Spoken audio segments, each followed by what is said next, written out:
we sleep, the guardians of the night take to the streets, having said goodbye to those they love.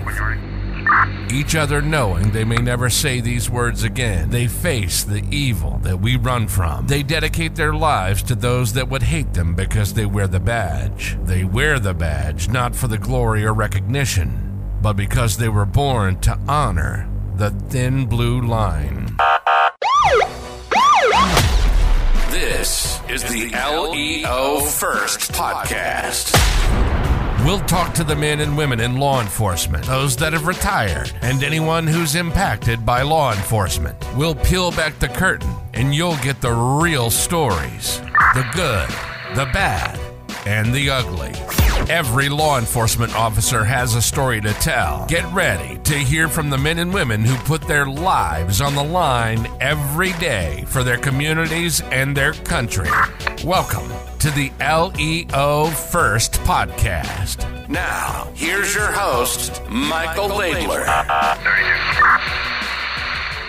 Hey everybody, it's Michael Laidler, your host of the LEO First Podcast, and I'm excited today. You guys know this is probably my second time in LA, and I've been given the opportunity and fortunate enough to interview a detective here that actually works in LA. Now, if you're wondering where we're at, I know this doesn't look like a typical studio setup or a special room that was designed for podcasting, but as you guys know, when I do my podcast on the road, I like to go wherever I can find. So we are actually at the LAPD Police Academy at Legion Park. What I didn't realize was when I was driving up, it is literally, and when I say literally, it is walking distance from the Dodger Stadium. And I was thinking about going to the game, but driving by there may have solidified my opportunities. It just depends on if I want to deal with the traffic and stick around that long. But once again, guys, thank you for being on. Thank you for joining us. You know, the goal of this podcast is always to humanize officers who are in the role or have been in the role. And I know based on some of the things you're going to hear from Erika today, you're going to be impressed because I met her a few years ago at a Willie conference, Women Leaders in Law Enforcement. And I've been trying to get her on the podcast. I've been trying to break her because this is only going to be her second one. Second one. So you know me, guys. I love to put people in tough spots because I like to be in tough spots. And if you see any kind of perspiration, I'm sweating a little bit, but she's glistening. Because you know, guys, we can sweat. Women glisten. So it's a little different. Right. So, but you know what? The cool part is it's LA. It's August. And I think it's probably about 90 degrees. So we just make it work. But thank you guys for coming on and being part. Once again, I don't want to ramble too much, but I'm going to give you guys a quick rundown of Erika's work history and some of the stuff she has going on the outside, just so you know how great of a person she has been and is going to be. She joined the LAPD in 2005.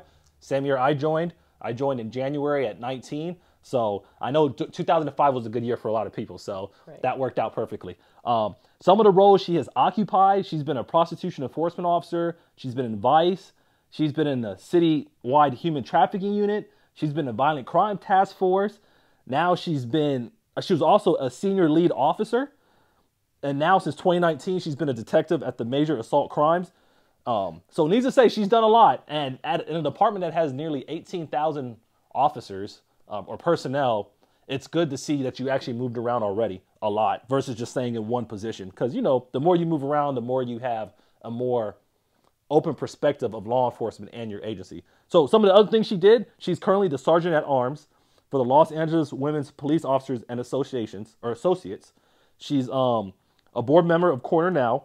Now, one cool thing that I have been following on, and I want to make sure you guys do it, and I'll put this hashtag on the video, is that she has an Instagram account that she's doing really good on, really good. She doesn't even do a lot of posts. She just does stories and she wins. So that should tell you how popular she is. And that is LA50, like it's LAFIV as in Victor, EOH. So if you haven't followed her, make sure you go follow her. That's her Instagram. And then finally, which I know is probably the most important part of her life, I know it is for what's been for me, is she's married and she has 3 kids. Boys at that, 8, 10, and 13. So that was a quick rundown of your history. So Erika Kirk, tell us what you want to talk about today. Wow. Well, thank you for that introduction. I am humbled, and it is such a pleasure to be here. Like you said, it took a minute for you to get me here, and you're really hyping up this social media. But I think really, you know, what I want people to kind of know is that I have this social media, but it's a great platform, and I'm still trying to figure out what I want to use that platform for. You know, as a woman in this agency, in this department, it hasn't been easy, but I love what I do, and so I'm happy to be here. I will say that I was promoted from Sergeant at Arms to the Vice President of the Los Angeles Women Police Officers and Associates, and so this will be my 4th year with them, and it's something that I'm very passionate about.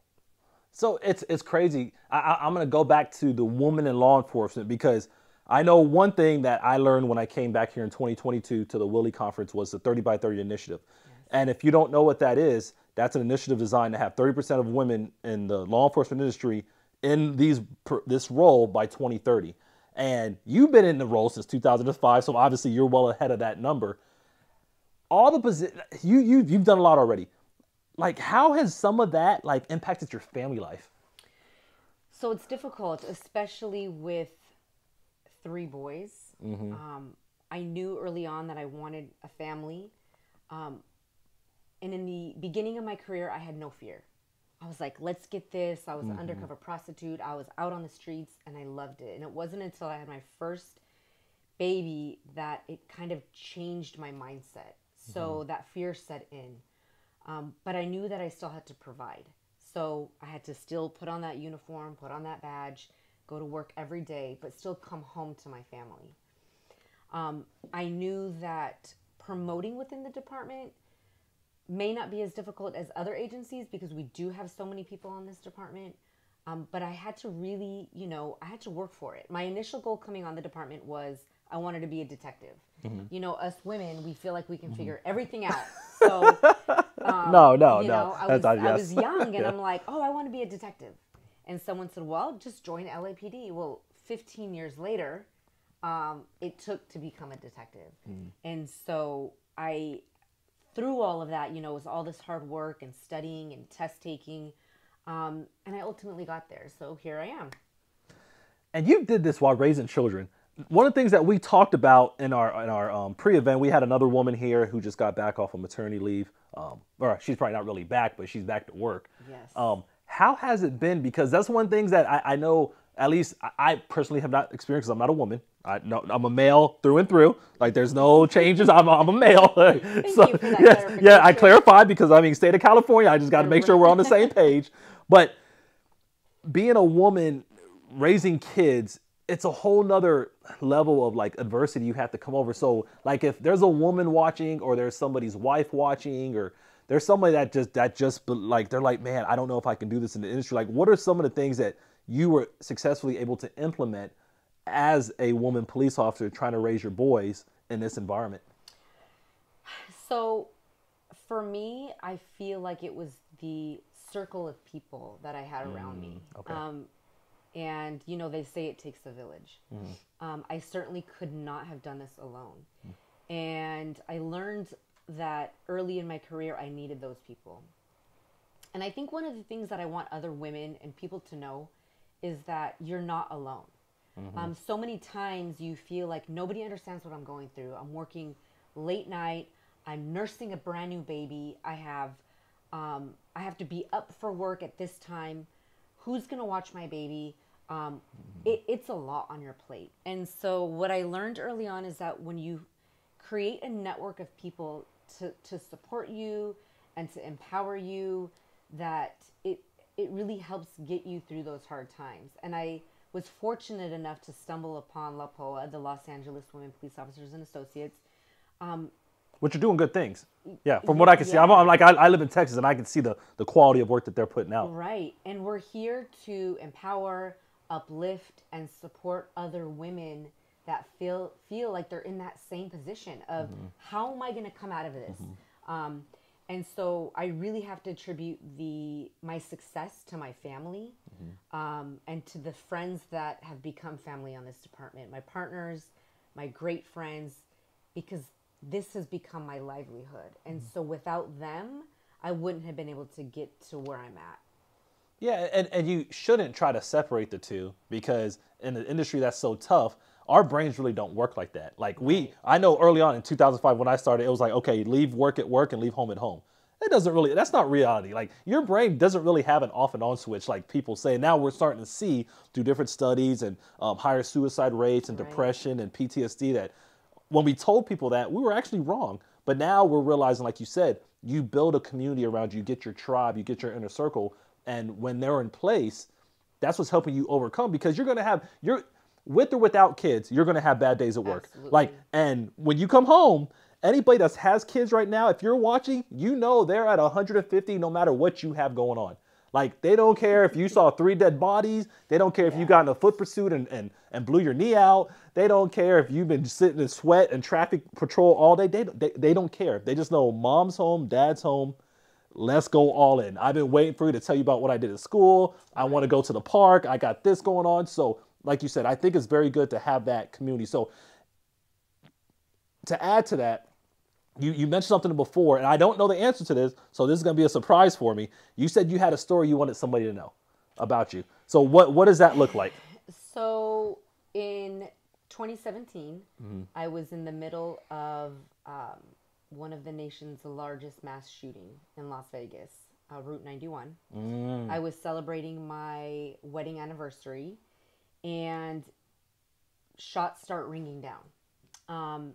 And in that moment, I didn't know if I was going to survive. And at the time I had, several years on the job, and I had yet to experience anything like that. And so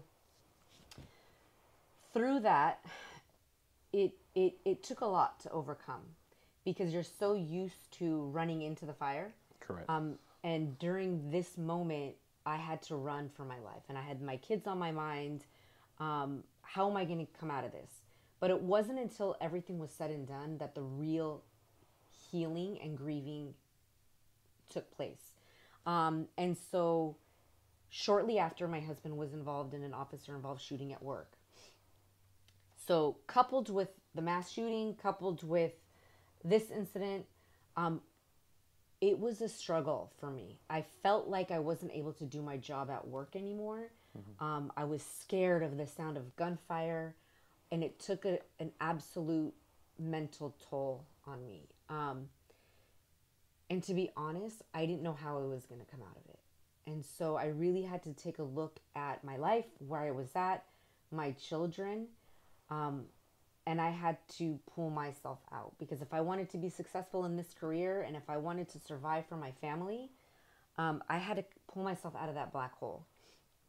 And I will say that it took probably a good 4 years, but through meditation, through different healing modalities, through breath work, we were just talking about breath work, but through all of those things, it's what helped me overcome. But what I realized kind of in the end was that incident, I think, combined with everything else that I've seen on this job, is what brought me down into that dark place.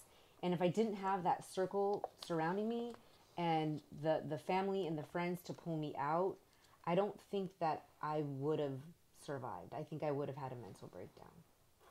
And it's not surprising. Like you said, like, even prior to 2017, at that point, you have 12 years in law enforcement. So although you were never involved in an officer-involved shooting, like you said, at that point, it's still a lot to bear with. Like, it doesn't matter. I tell people, I don't care how much training you have gone through, until you're in it, you don't know how it feels. And like me, and I can tell you, I've never been in an officer-involved shooting, but I never criticize people when I see them in it. Like, my first thought is, man, what was going on in that person's life? Like, whether we deem it unnecessary later on or necessary, I'm like, man, what was going on? Because we just don't know. Right. It's kind of like, people always think they know how they're going to react. Correct. So if someone ever said, Mike, if you got punched in the face, how would you react? And you're like, oh, I'm going to hit him back, obviously. Until you get punched in the face, you're not going to realize, you're not going to understand how you're going to react. Just like in this mass shooting, right? Shots are ringing down. It's fight or flight. Am I going to freeze or am I going to run? And in that moment, thankfully I stayed calm and I was able to run. But I saw a lot of people that froze. They didn't know how they were going to react. So all of these things that we see on this job, I mean, from death to human trafficking victims, And you've seen a lot of some of that. I go back to this. Yeah. You've seen a lot before all of this too. So you see all of it. And so how do you get out of that? How do you separate that from life, from real life? And so it's really about finding an outlet and being the best version of yourself and being self-aware. Otherwise, it's going to eat you alive. And you're going to end up retiring. And then what? You're going to retire. You're going to be disgruntled. You're going to have all of this heavy stuff weighing on you.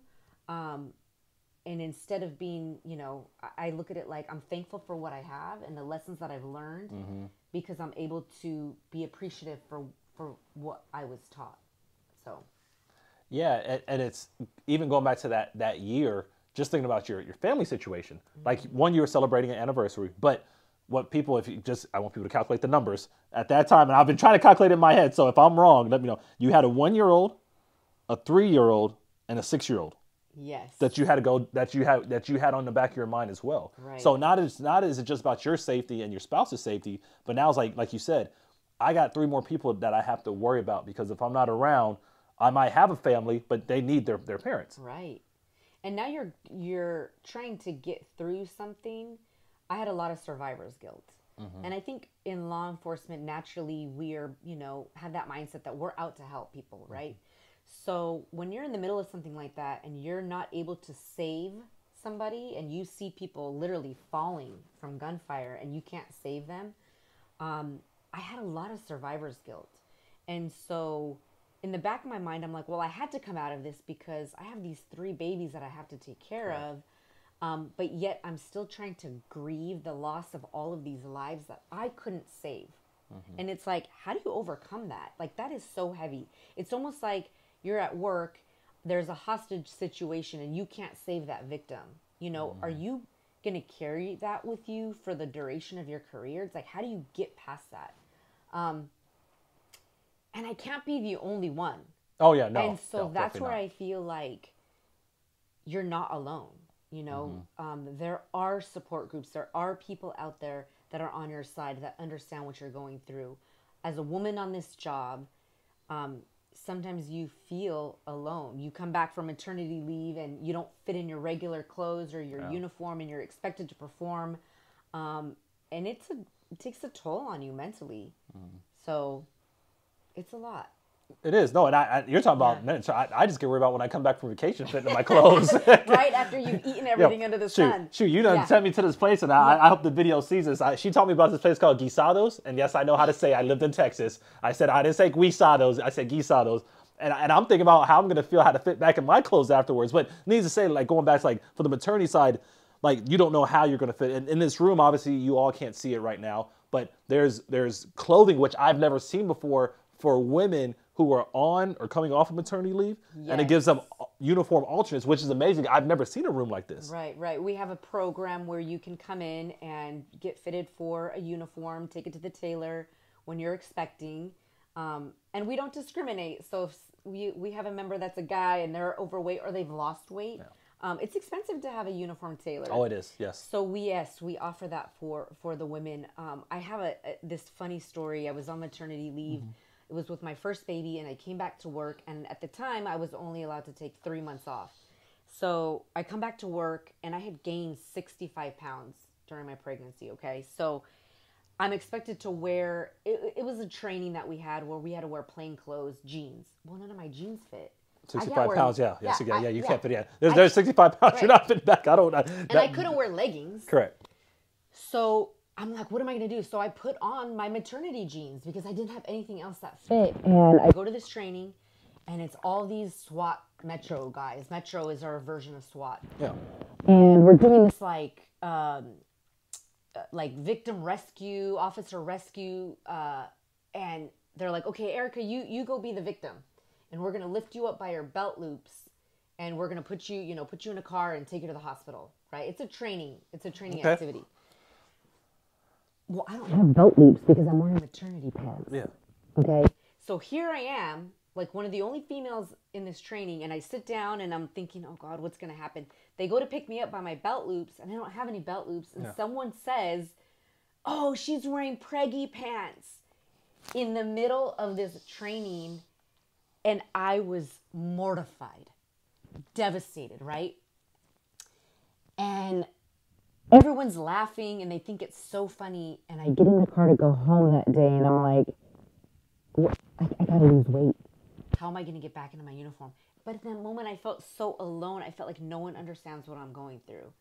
And that's part of the reason why we have this program. You know, it's like, look, you need some jeans, we'll help you fit into them. Like, here's a maternity uniform. But yeah, it's those things like that other people don't think about, right? These moms are like, we have to come back to work.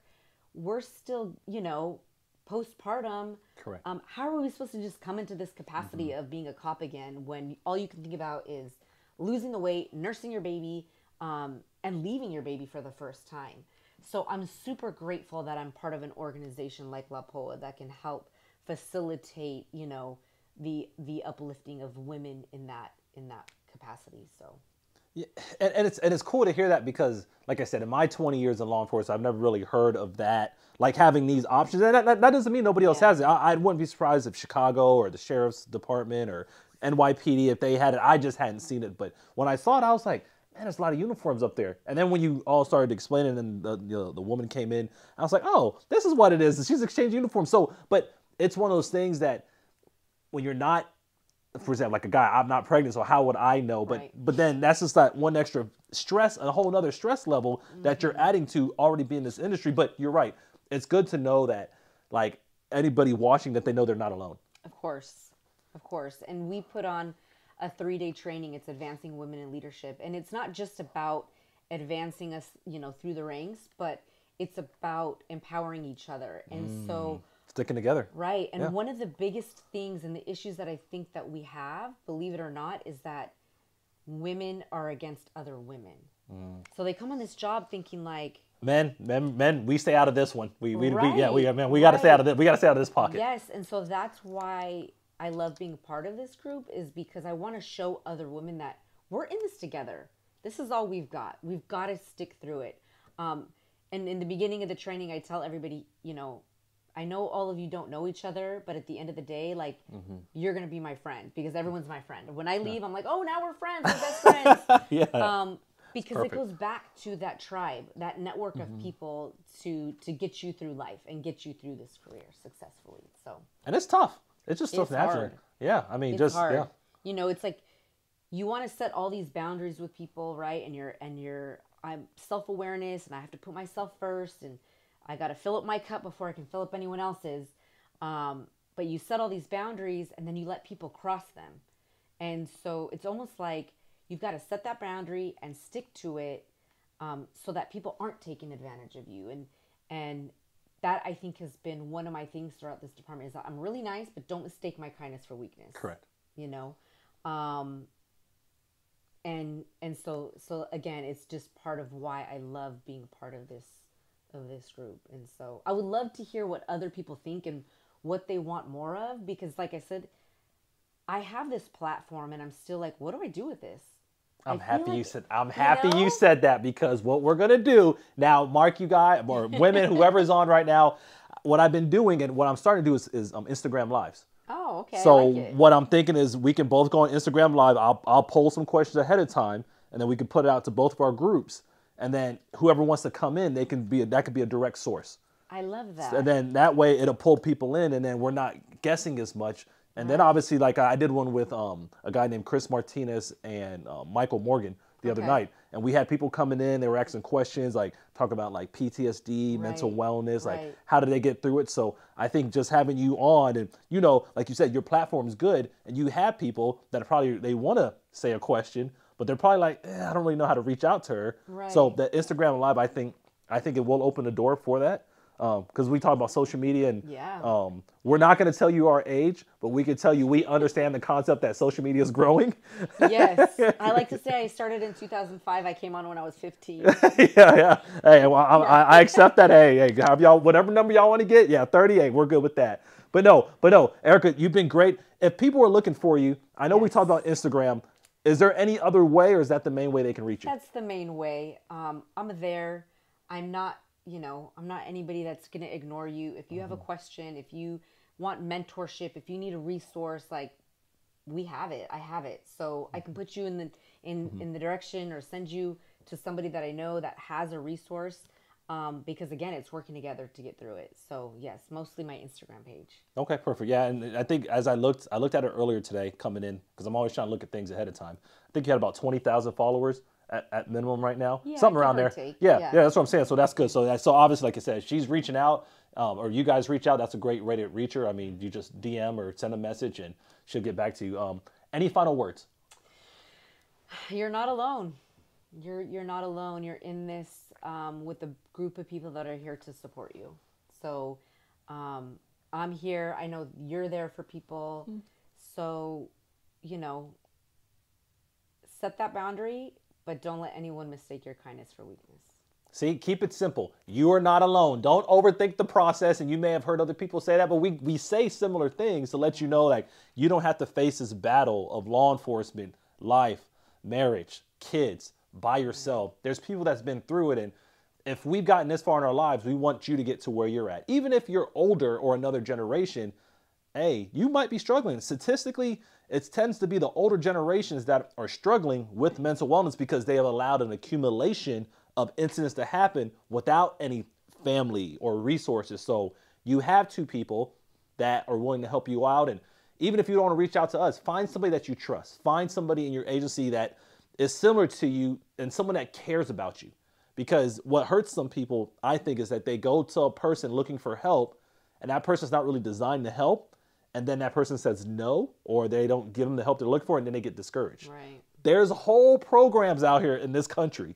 Obviously, if you're in LA, I don't want to mess up your acronym, but the LAWPOA, that's the organization that's definitely promoting women, not just like advancement, but in life, empowerment, right. Like mindset. So you don't have to do it alone. But guys, thank you for watching.